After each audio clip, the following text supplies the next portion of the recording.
Tanan, pasensya na kayo nga nakanasaad ko sa inyo din Gikan ko og tagom kay nagpinirmahay mi sa Sabadista for the incoming public formal debate this coming May 4 nga mahitabo dito sa Digos sa city.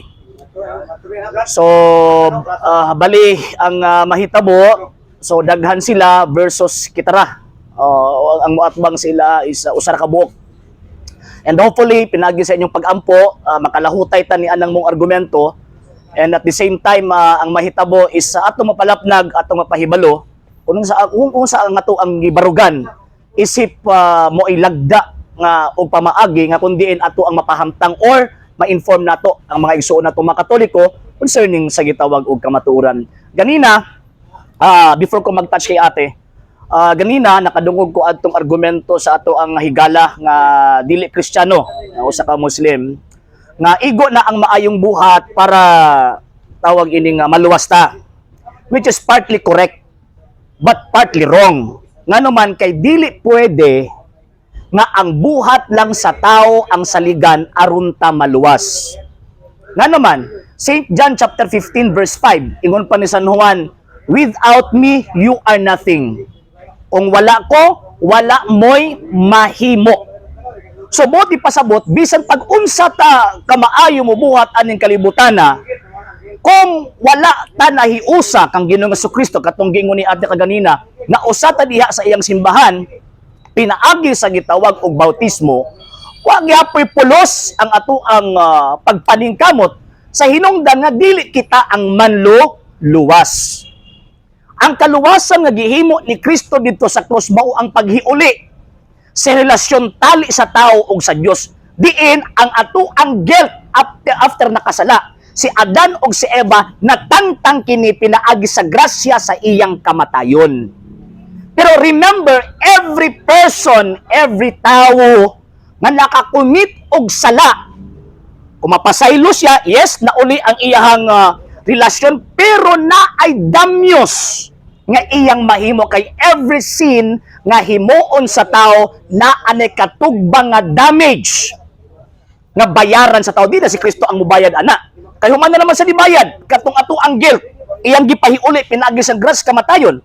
So mao nang kinahanglan ang maayong buhat isip pagtubag nato sa kaluwasan, ngano man kay kanang ato ang maayong buhat mao na ang mag-preserve sa grasya nga ato ang nadawat.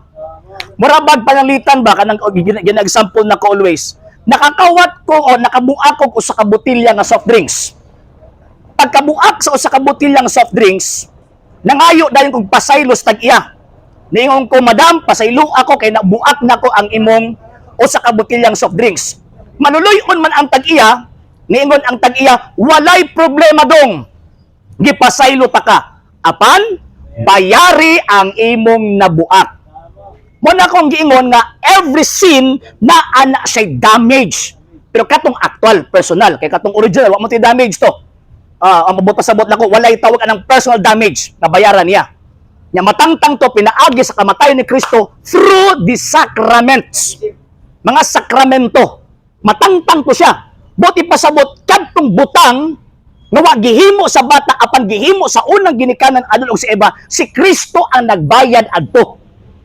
So gipahiuli niya. Pero sa dihang mo dako ta, nakahimo ta og sala nga anaman tay tawag ining personal nga gibuhat. So every sala nga mahimo natanggal atong grasya. Mahiuli na kon makadawat ta sa grasya pagbalik pinaagi sa mga sakramento. Pero naapay usa kadtong damage. Kinahanglan bayaran pa na nga damyos. In what way? Diri sa kalibutan na ay spiritual and corporal works of mercy nga himuon in terms of pagbayad sa damage.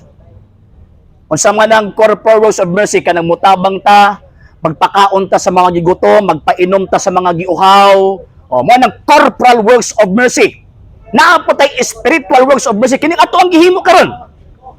Spiritual works of mercy kini. Pero mugana lamang kini kung kita nga naghimo ni ini naa sa estado sa grasya. Buot ipasabot na uli ang atong relasyon sa Dios, ni buhat nag-aksyon pag-cooperate nato sa kaluwasan isip pagtanggal sa mga damyo sa atong mga sala. Ni anang panahon na mamatay ta, moadto ta og tawag ining langit. Pero kung wala to mabayre ang ato ang damages dinhi sa kalibutan, mga matay ta, nya napasalo na to daan sa Dios atong mga sala, unya naapatay damage, maunang doktrina sa Iglesia Katolika Apostolika Romana nga naay luna nga gitawag og purgatorio. Didto na dauban ang mga damyos nga atong nahimo resulta sa atoang gitawag og sala. Tama. So karon, ang mahitabo mga sir, mga ma'am, wala man na sa gawa sa Iglesia Katolika. Wala man na sa Baptist, wala man na sa born again, wala man na sa Seventh-day Adventist. Nga naman kay sa ilaha, nagsalig lang sila sa grasya anang patuo-tuo. Nanong patuo-tuo man, tungod kay patuuhon lang kang Kristo, luwas na ka. Patumanon na kang sugo, luwas na ka. Ang pagtuman sa sugo, given na sa moral law. Pero mahitabo lang na siya na mamahimong aplikables ng kaluwasan kung ikaw ang nagtuman ni ana naa sa estado sa grasya. So, mo na hinungdan nga, importante ang simbahan, importante ang mga sakramento. Kaya kung gawas ka ng simbahan na ingon pa ni Kristo, without me, you are nothing. Kung wala, kuwa mo'y mahimo. So, kung di ka magpasakop ang simbahan na, therefore, you are outside the body of Christ. Kung gawas ka sa lawas na yun ng Kristo, kaysa man mo manuluwas. Kaya ang prinsipyo sa balaang kasulatan kung kinsa gani ang founder, maupod sa ang Savior. Ephesians chapter 5 verse 23, ingon pa ni San Pablo, kay si Kristo ang ulo sa iglesia mo iyang lawas, o si Kristo mismo ang manluluwas sa iglesia nga mao ang iyang lawas. Pero rin makasabot. Kanang atong mga amigo karon nga mga dili Katoliko, pangutan-ado na inyo ang mga pastor ug kinsa ilang founder. Mingon sila nga, si Kristo man ang mga founder, i-verify sa history. Kay ang history dili mamakak. Ngayon sa man, nga kanang mga pundok gawas sa Iglesia Katolika Apostolika Romana naanay mga nagkadaiyang pundador. Kung naanay nagkadaiyang pundador, so therefore, kanang ilang mga pundador, kanang ilang mga magtutukod, mauna ang ilang Savior. Mo nang niingon ang balaang kasulatan, kining mao mga tawhana na miya, bisan pa gibiyaan nila ang matuod nga dalan. Nganong matuod bang dalan lang ilang gibiyaan kay ang Kristo ilang gibiyaan.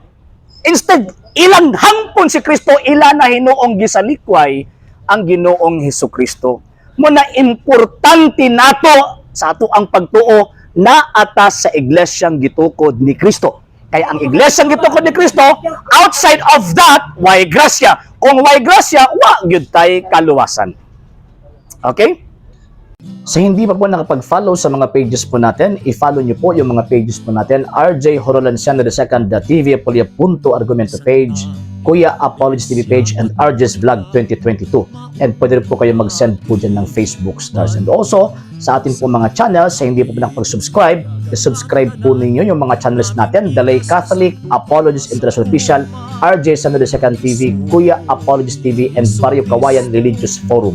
And pwede rin po kayo mag-send po dyan ng super sticker, super chats, and super thanks. And maraming salamat po sa mga kapatid at mga Katoliko na ulis pong tumutulong sa programa po natin. Maraming salamat po. Nang dahil po sa tulong at suporta po ninyo, ang programa po ito, until now, andito pa rin po sa social media. And until now din po, nangangailangan pa rin po tayo sa tulong at suporta po ninyo dahil wala po kami magagawa rito mga sir, mga ma'am, kung wala po yung tulong at suporta po ninyo. Sa gusto pong tumulong, sa gusto pong sumuporta, pwede po ninyong ipadala ang tulong at suporta po ninyo sa pamamagitan po ng ating mga account numbers dyan po sa ating pong screen. And pwede nyo po kaming i-message sa ating pong page kung via remittance po yung papadala po ninyo. Maraming salamat po in advance.